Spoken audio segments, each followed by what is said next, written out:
Bonjour à tous, je tenais à vous faire cette petite vidéo parce qu'en effet, c'est pas toujours évident d'écrire ce qu'on pense et de traduire exactement ce que je vis dans les séances. Comme vous savez, j'ai fait une semaine de la communication animale et je vais poster chaque jour des témoignages. La première séance, c'est une communication animale avec Tricia au Maroc. Je vais être hyper transparente avec vous. Moi-même, je me suis dit, ok, la télépathie, ça marche, mais le Maroc quand même. Il faut traverser la mer, il y a 4 500 km, est-ce que ça va marcher? Je comprends qu'on puisse douter d'une télépathie à 2 rues d'ici. Effectivement, je comprends qu'on puisse douter d'une télépathie dans un pays différent. Écoutez, ça a super bien fonctionné, le canal était identique, les infos ont été hyper justes et la propriétaire a vu des modifications sur le comportement de son animal, comme vous avez pu le voir. Ça a fait partie d'un des premiers moments où j'ai vraiment compris que la communication animale à distance était vraiment possible à 100%. Là, je crois que c'était au-delà des limites que j'aurais pu imaginer. Voilà, je suis assez transparente avec vous. Alors, communication avec Ben qui vit à Bordeaux. Donc, on est encore sur la thématique de la communication à distance. Hum, Ben, j'ai rencontré à distance une première fois sur un premier soin, un bilan global, où déjà Ben m'avait montré une image, puisque je vous l'ai déjà expliqué, en fait, on a accès soit à des pensées, soit à des images ou des vidéos, soit à des sensations du corps.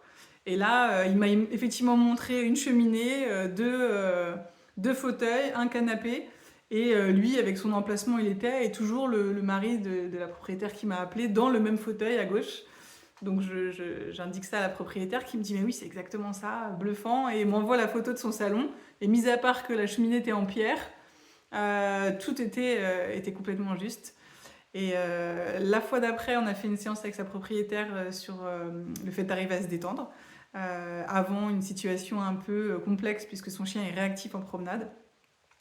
Et là, c'était aussi étonnant parce que finalement, Ben est venu se mettre à côté de l'écran et elle m'a demandé mais est-ce qu'il connaît votre voix à votre avis? Parce que bah là, il s'est mis à côté et puis il me regardait sur l'écran avec ma tête. Alors je lui dis la voix, j'en sais rien. Le visage, je suppose que oui, puisque moi je le vois.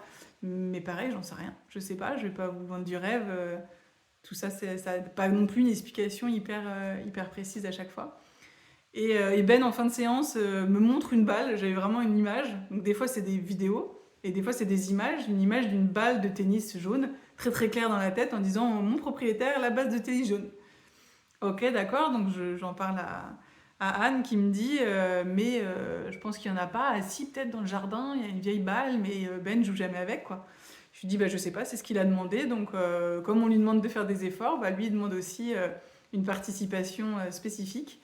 Et au final, 2 heures après, elle m'envoie une photo en disant mais incroyable, Ben était allé chercher la balle dans le jardin et l'avait ramenée sur le tapis. Que vous dire? Et là, tout est à 100% à distance. Alors, Happy. Happy, c'est une petite ponette. Les poneys, je connais pas. J'en ai jamais eu dans mon entourage. C'est pas du tout un environnement que je connais. Et je me retrouve à faire une séance avec Happy, qui avait une toute petite baisse de motivation. On va dire, et puis qui me met dans la tête des images d'elle avec une sorte de chapeau rouge, des plumes, un déguisement, me montre qu'elle tourne autour d'elle-même avec une autre ponette à côté, sa propriétaire en plein milieu, qu'elle se cabre et qu'elle, je connais pas tous les mots techniques, et qu'avec ses pattes arrière, pouf, elle met ses pattes arrière en arrière, qu'elle galope très très vite et qu'elle s'arrête devant sa propriétaire, qu'elle prend des objets et tout, et je me dis oh là là là là, qu'est-ce qu'elle va me dire, sa petite propriétaire, toute jeune en plus. euh, des images que j'ai dans ma tête que je ne connais pas, qui ne viennent pas de mon référentiel. J'ai jamais vu ça de ma vie. J'ai jamais vu ça, donc je me dis que là, en effet, c'est vraiment mon esprit qui me joue des tours. J'ose raconter. Et là, le propriétaire me dit mais si, si, il n'y a pas de souci, c'est ce qu'on fait, mais je croyais qu'elle voulait plus qu'on le fasse, etc. Je fais ah bon, mais montre-moi. Et puis là, bah, les images d'Happy qui est là, qui prend un cerceau, qui le met sur sa tête, qui effectivement fait tout ce que je viens de vous dire. Et là, je suis complètement estomaquée parce que dans mon cerveau, j'ai bien réussi à avoir une info que je n'ai pas dans mon référentiel de vie. Donc encore une preuve que la communication animale existe et que je suis juste traductrice de quelque chose sur lequel j'ai aucune... que je sois à distance ou en présentiel, en fait, je connais pas la vie des gens, je connais pas la vie de leurs animaux. Et toutes les infos qui viennent dans ma tête sont des infos de l'animal, de communication animale. C'était avec Kiss. Kiss, j'ai déjà fait un post sur lui, mais je pense que c'est intéressant de vous en parler en réel. En gros, Kiss a un chien voilà, qui a été un chien assez traumatisé, qui a très peur des humains, donc a passé l'entièreté de la séance à me repousser. C'est-à-dire c'est un tout petit chien, c'est un tout petit Yorkshire, donc son propriétaire me le ramenait vers moi. Je commençais à faire le soin, de discuter avec. Dès que j'avais un moment d'inattention, que je fermais les yeux, poup, refilé vers son propriétaire, tremblant tout le long de la séance. J'ai eu certaines infos, certaines vidéos dans ma tête, certains mots, j'ai ressenti des choses, mais pour moi, la fin de la séance, elle est pas forcément positive parce que je pense pas pouvoir aider le propriétaire parce que son problème était de faire pipi un peu partout, donc il se retrouvait bloqué et chez lui à tout le temps nettoyer. Mais surtout, il adore bouger, aller voir du monde, et il se retrouvait bloqué parce que plus personne voulait qu'il vienne avec son chien, parce que il fait pipi partout. Et au final, ce que j'ai donné comme indication au chien en fin de séance, mais vraiment en étant presque moi sûre dans mon mental de plus être en communication avec tellement il était tremblant, lui dire écoute, quand tu as envie de faire pipi, tu vas à la fenêtre, tu mouines, tu regardes ton propriétaire, il va t'ouvrir. T'es pas obligé. En fait, il faut que tu demandes pour sortir. Sachant que c'est quand même un chien, effectivement, qui a été un chien élevé de beauté et un chien de reproduction, donc certainement très souvent en cage avec pipi sur un tapis, voire à même le sol. Donc en plus, c'était pas forcément de sa faute, il n'avait pas complètement compris que c'était pas bien de faire pipi partout. Et le soir même, message du propriétaire me disant mais c'est incroyable, en fait, qui s'est allé à la fenêtre à mouiner et a demandé à sortir. C'est quelque chose qu'il n'avait jamais fait au préalable. Son propriétaire me disait mais ok, super la commande, mais il la fera pas, il fait pas ça. Voilà encore un autre exemple, effectivement, d'une communication qui s'est avérée efficace. Et là, c'était en présentiel. Lina, en soins, en effet, était plutôt très réservée, très peureuse, se mettait très loin dans le cabinet, rasait les murs le plus loin possible de moi, un peu d'allaitement, pas une grande panique, mais pas du tout envie d'être au contact. Et quand je commence effectivement à discuter avec Ina, elle se met derrière le canapé, et on évoque des souvenirs un peu tristes et elle se met à mouiner, à se cacher, à se planquer et à être complètement terrifiée. Et là, on a eu effectivement avec sa propriétaire une indication physique en séance que la communication était en train de se faire et que l'échange avec Ina était vraiment juste et clair. Alors, soin avec mon Ganao, petit chat noir qui a des problèmes de dents, de gros abcès et d'infections au niveau de la bouche, qui a carrément dû se faire retirer l'entièreté de ses dents. Et qui de ce fait a des soucis pour manger et souffre beaucoup, donc a beaucoup de médicaments. Et mon Ganao est un chat qui ne se laisse pas du tout approcher, donc j'arrive, on n'est pas au cabinet, là on est à domicile de la cliente. J'arrive et mon Ganao reste, ne s'en va pas, ne part pas sous le lit comme il fait d'habitude. J'arrive plus ou moins à faire un soin une fois sur la bracha numéro 1, une fois sur la bracha numéro 2, une fois sur une chaise, une fois au sol, donc je m'adapte. Je circule dans toute la maison au gré de ses envies, parce qu'en plus mon Ganao a un fort caractère, donc quand il a plus envie, il s'en va.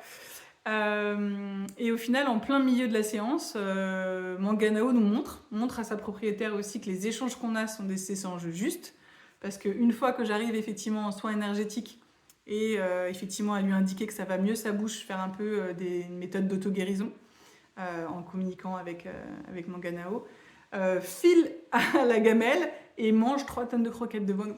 Et là, on est toutes les deux complètement estomaquées. Ça fait des mois qu'il ne mange plus de croquettes. C'est pas possible, c'est trop difficile. Et là, il nous montre, oui, là, le soin fonctionne, j'ai vraiment envie de ça, ça marche. Je réessaye de manger des croquettes. Lui-même est complètement dans le soin, quoi. Donc voilà encore un exemple de comment finalement un animal peut nous prouver aussi en séance que le soin et la communication est en train de fonctionner. Je me permets un dernier témoignage que j'avais pas prévu puisqu'il date de ce matin avec Night, une belle chienne toute blanche, magnifique d'ailleurs, qui s'appelle Night, très rigolo, qui est venue terroriser, haletante. Tous les signaux d'apaisement possibles, imaginables sont arrivés dans la séance. Je me suis même demandé si elle allait pas m'attaquer à un moment donné, tellement elle n'était pas du tout à l'aise. Elle a eu du mal à prendre ses marques. On commence le début de la communication, déjà elle se calme tout de suite. Donc visuellement déjà, donc ça c'est au cabinet, c'est une séance au cabinet. visuellement, on se rend compte avec la propriétaire qu'il y a quelque chose qui s'est passé. Et c'est une chienne qui a déjà eu 3 propriétaires. Donc première chose que je fais, c'est lui expliquer, vu son état de stress, qu'effectivement, elle restera chez cette propriétaire-là définitivement. Là, il n'y a plus de changement possible. Il n'y en a plus. Et donc je suis en train d'expliquer à sa propriétaire que je vais lui dire une dizaine, une vingtaine de fois dans sa tête pour qu'elle puisse bien l'entendre et être sûre. Et au fur et à mesure, elle dit « mais t'es sûre, t'es sûre ?» Elle se redécale. On était toutes les deux sur le canapé. La chienne était en face de nous, mais limite se retournait, était retournée, voulait pas du tout me regarder d'ailleurs. J'avais aucun regard, captation d'aucun regard, au moins 25 minutes au démarrage de toute la séance. Elle se remet de face, regarde sa propriétaire, pendant que je suis en train de lui dire mais je te promets, elle te lâchera pas, maintenant c'est définitif. À un moment donné, elle me regarde, mais d'une manière où avec sa propriétaire on s'est dit, et elle s'approche de moi, mais tout doucement, tout doucement. Et finalement, je me dis, elle va m'attaquer. Dans la tête, je me dis, elle va m'attaquer, il se passe un truc et tout. Et elle arrive, elle se pose sur moi, me fait un câlin, met sa tête dans mes mains. Et je me mets à pleurer, sa propriétaire aussi. La chienne, elle a évacué toute la tension de son angoisse qu'elle avait de toujours changer de propriétaire. Et en fait, en arrivant ici, ce qu'elle me dit, en arrivant au cabinet, elle me dit, mais moi, si je viens là, est-ce que je vais repartir? Est-ce que je vais rester avec toi? Est-ce que je change? C'est ce qui a fait que j'ai eu cette première indication de lui transmettre les infos. Et là, on a pu vivre un moment magique avec sa propriétaire, de vraie communication, où effectivement, je lui indique quelque chose, elle nous le montre, elle vient, et elle nous fait à toutes les deux partager finalement ce que vraiment elle a ressenti à ce moment-là, et elle a lâché, et après, elle était méconnaissable. Elle est montée sur le canapé, j'ai pu la caresser, on a joué. De cette seconde-là, le comportement de la chienne a totalement changé à 100%. Donc encore une preuve que ça marche.